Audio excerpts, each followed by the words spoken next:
Hey guys, and welcome back to this channel. In this video, I'll be showing you guys how you can cook the rainbow sugar in Heartopia.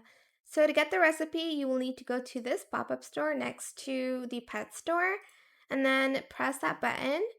And then you're going to purchase these recipes. There's the rainbow spark and rainbow heart. To cook the foods, you just need to, to cook the candy, you just need to harvest some fruits. And then here you will see that you just need fruits to cook it, like so.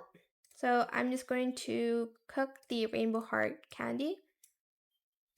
And yeah, you don't need to purchase anything from Simo to cook this recipe. I hope it was helpful for you guys. Don't forget to like, comment, share, and also subscribe to this channel if you haven't done that already. If you have any more questions about this video, just leave it in the comment section down below. I will try my best to answer them all for you guys. And if you found this video helpful, please click the thanks button as well. That is it. Thank you so much for watching. Bye!